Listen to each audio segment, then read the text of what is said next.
Hello दोस्तों, कैसे हैं आप सब। उम्मीद है अच्छे होंगे। आज हम फिर हाजिर हुए हैं आपके पसंदीदा नॉवल जादू चल गया की किस्त नंबर 6 को लेकर। अब जल्दी से हमारे चैनल SR नॉवल स्टूडियो कीजिए सब्सक्राइब, वीडियो कीजिए लाइक। अब बढ़ते हैं नॉवल की तरफ। हॉर्न की आवाज़ पर वो तेज़ी से उतरी। आज पहली बार टाइम पर आए हैं आप। खैर तो थी, किरण ने गाड़ी में बैठते ही कहा, और जो ही उसकी नज़र ड्राइविंग सीट पर पड़ी उसके मुस्कुराते होठ सिकुड़ गए। मुर्तज़ा ने गौर से उसकी इस हरकत को देखा था। स्टीयरिंग पर गिरफ्त सख्त हो गई थी। तुम शायद किसी और को एक्सपेक्ट कर रही थी, मुर्तज़ा ने उसे देखकर कहा, लेकिन वो चुप रही, सामने देखने लगी। सारा रास्ता उन दोनों के दरमियान कोई बात नहीं हुई थी। तुम्हें लेने कब आऊँ? उसके उतरने पर मुर्तज़ा ने पूछा। पहले उसने सोचा मना कर दे, लेकिन मजबूरी थी, वो अकेली नहीं जा सकती थी। उसने वक्त बताकर कदम कॉलेज की तरफ बढ़ा दिए। पेपर ख़त्म होने के बाद वो मुसलसल यही सोच रही थी, अहद उसे छोड़ने क्यों नहीं आया। मुर्तज़ा के साथ से उसे उलझन होती थी, अब भी उसे यही परेशानी घेरे हुए थी। हेलो किरण, क्या हुआ? इतनी लटकी हुई शक्ल क्यों बनाई हुई है? क्या पेपर अच्छा नहीं हुआ? फौजिया ने उसके करीब आकर कहा। कुछ नहीं, बस ऐसे ही। तुम्हारा पेपर कैसा हुआ? ज़बरदस्त। गेट से निकलते ही उसकी नज़र मुर्तज़ा और पड़ी, जो गाड़ी से टेक लगाकर खड़ा था। उसको देखकर सीधा होकर खड़ा हो गया। वाह, ये हैंडसम कौन है? फौजिया ने किरण के कान में कहा, लेकिन उसने जवाब नहीं दिया। दोनों गाड़ी के करीब आ गईं। आदाब। फौजिया ने मुर्तज़ा को सलाम किया। मैंने आपको नहीं पहचाना, इससे पहले हमारी मुलाकात नहीं हुई, इसलिए। बहरहाल मैं किरण की दोस्त हूँ, फौजिया। अब आप अपना इंट्रोडक्शन दें, फौजिया ने कहा। मेरा इंट्रोडक्शन किरण अच्छी तरह करवा सकती है। मुर्तज़ा ने गौर से उसे देखा, जो बेताल्लुकी से सामने देख रही थी। हाँ भाई किरण, कौन है ये? फौजिया ने शरारत से पूछा, तो उसने एक नज़र मुर्तज़ा के मुस्कुराते चेहरे को देखकर बोली, ये अहद भाई के बड़े भाई हैं, इसके अलावा हमारा और कोई रिश्ता नहीं है। किरण के कहने पर मुर्तज़ा के होठ भिज गए। ओह, तो ये अहद भाई के भाई हैं। अच्छा किरण, मेरा ड्राइवर आ गया, तुम याद से शादी पर आना, और मुर्तज़ा भाई आप भी। बाय किरण। फौजिया के जाते ही वो गाड़ी में बैठ गई। वो भी एक गहरी सांस लेकर ड्राइविंग सीट पर बैठ गया। काफ़ी देर बाद वो नॉर्मल हुआ था। तुम्हारा पेपर कैसा हुआ? ठीक हो गया। आइसक्रीम खाओगी? किरण ने हैरत से उसकी तरफ देखा, लेकिन वो सामने देख रहा था। मुर्तज़ा का रवैया उसे हैरान कर रहा था। नहीं, लेकिन मुर्तज़ा ने गाड़ी रोक दी और गाड़ी से उतर गया। थोड़ी देर बाद वो जब आया तो उसके हाथ में 2 कप थे, और दोनों चॉकलेट के। उसने एक कप बढ़ाया, किरण ने पकड़ लिया। आइसक्रीम ख़त्म करके मुर्तज़ा ने गाड़ी स्टार्ट कर दी। तुम्हें शायद मेरा आना पसंद नहीं आया, वरना तुम इतनी खामोश तो नहीं रहती। वो खामोश रही। गाड़ी जब गेट के आगे रुकी तो मुर्तज़ा ने उसे देखा। किरण, मैंने तुमसे कुछ पूछा है। किरण ने गुस्से से उसे देखा। मेरा आपका ऐसा कोई रिश्ता नहीं है बनता कि मैं खुद को आपके सवाल का जवाब देने की पाबंद समझूं। इतना कहकर वो गाड़ी से उतर गई। एक तकलीफदेह एहसास मुर्तज़ा के चेहरे पर ठहर गया। अब जब वो उसके लिए पागल हो रहा था तो उसे इस रिश्ते की चाह नहीं रही थी। उसने गाड़ी वापस मोड़ ली। रात के 2 बज रहे थे, लेकिन नींद उसकी आंखों से कोसों दूर थी। वो पिछले 1 घंटे से टेरेस पर खड़ा था। उसने सुना था मोहब्बत इंसान को बेबस कर देती है, तो वो मजाक समझता था। उसका कहना था कि अगर लड़की उससे मोहब्बत नहीं करती तो दुनिया में लड़कियों की कमी तो नहीं। ये ना सही और ये सही, अब तक उसके साथ ऐसा हुआ जो नहीं था। वो किरण को छोड़ने पर तैयार ना था।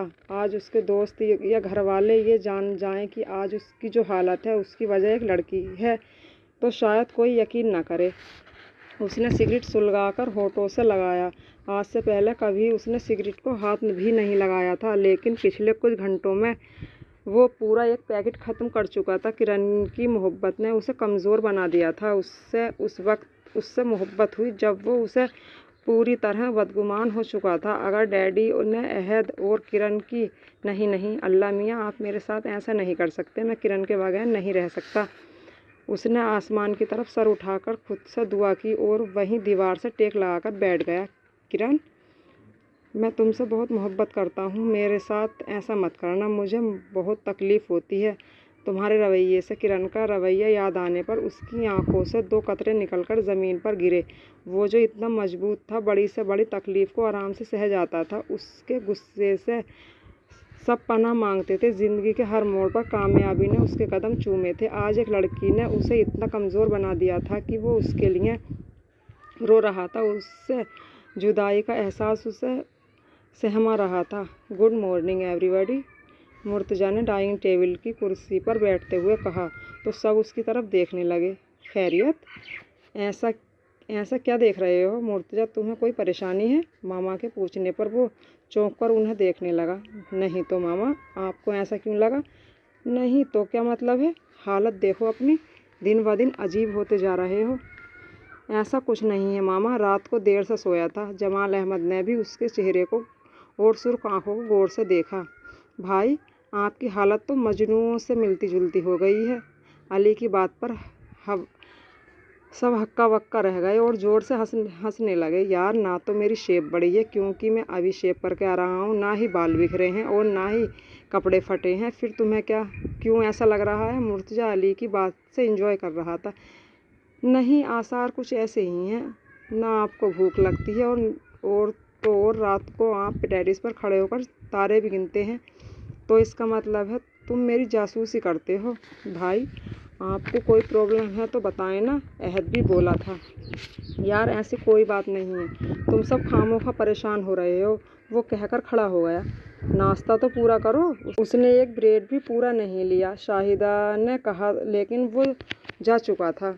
शाम को जब वो घर आया तो लॉन में उसे डैडी मामा के साथ तहमीना आंटी को देखा तो सीधा वहीं आ गया और सलाम करके वहीं बैठ गया। भाभी, मुर्तज़ा दिन ब दिन कमज़ोर होता जा रहा है। तहमीना ने परेशानी से देखा तो शाहिदा भी शुरू हो गई। वो दोनों की बातें सुनता और मुस्कुरा देता। आज किरण नहीं आई? डैडी ने पूछा। नहीं, जब मैं आई थी तो सो रही थी, जगा कर आई थी, पेपर्स की थकान उतार रही थी, तहमीना ने बताया और मुर्तज़ा खड़ा हो गया। डैडी, मैं ज़रा बाहर जा रहा हूँ। वो तेज़ी से गेट की तरफ बढ़ गया। वो जब किरण के घर पहुँचा तो दरवाज़ा खुला था। वो सीधा अंदर आ गया।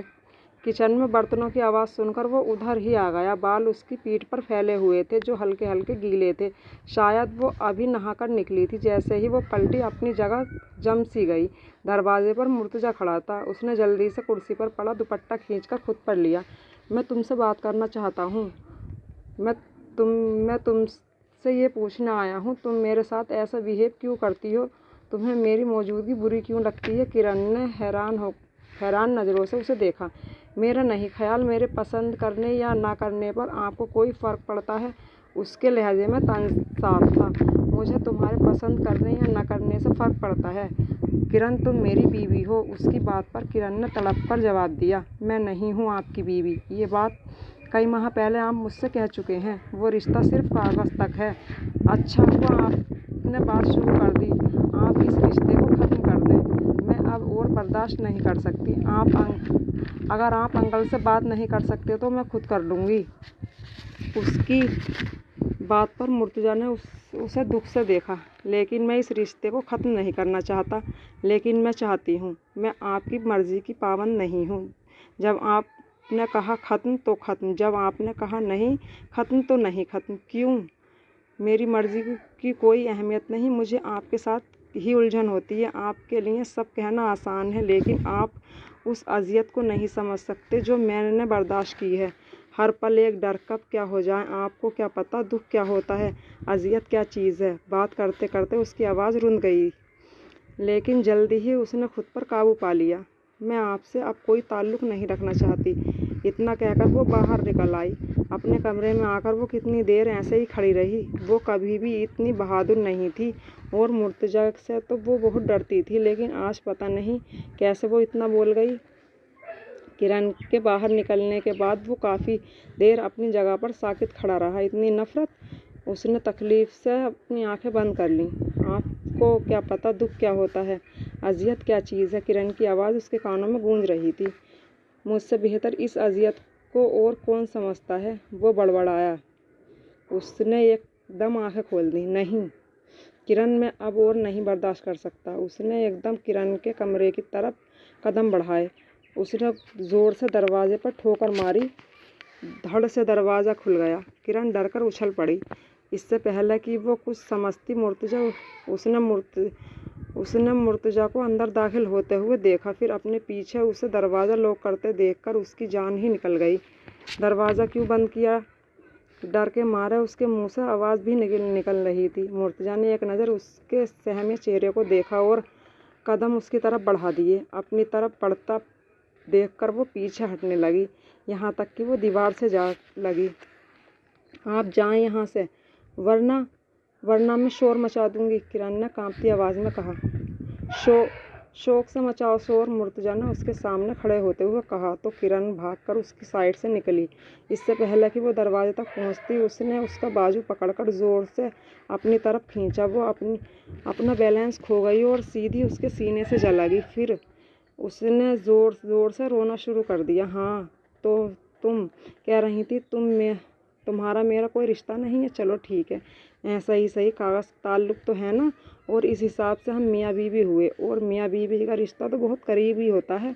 उसने कहकर उसे देखा। हाँ, तो तुम मेरी बीवी हो, तुम पर मेरा पूरा हक है। मुर्तजा की आंखों में जो नज़र आया उसने उसके पूरे जिस्म में सनसनी पैदा कर दी थी।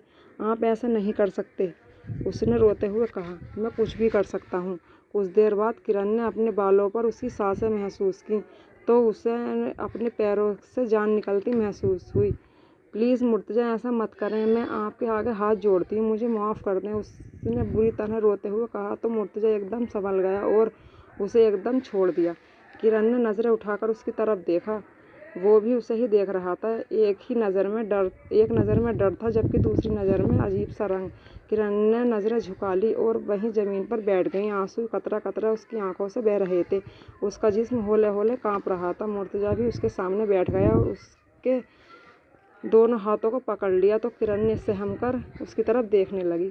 तुम इतनी खूबसूरत क्यों हो किरण? मुर्तजा ने दाएं हाथ से उसके बालों को पीछे करते हुए सरगोशी की तो वो सिमट कर पीछे हो गई। मुर्तजा ने मुस्कुराकर उसकी हरकत को देखा। अभी तो तुम इतना बोल रही थी, अब कोई बात नहीं कर रही? उसकी बात पर किरण ने दोनों हाथों में अपना मुंह छुपा लिया और ज़ोर ज़ोर से रोने लगी। उसने कभी किसी से बदतमीज़ी नहीं की थी, आज पहली बार उसने किसी से ऐसा बात की थी और अब उसकी सज़ा भुगत रही थी। उसने मुर्तजा को गुस्से में देखा था, लेकिन उसकी बातों पर वो इस तरह रिएक्ट करेगा ये उसने नहीं सोचा था।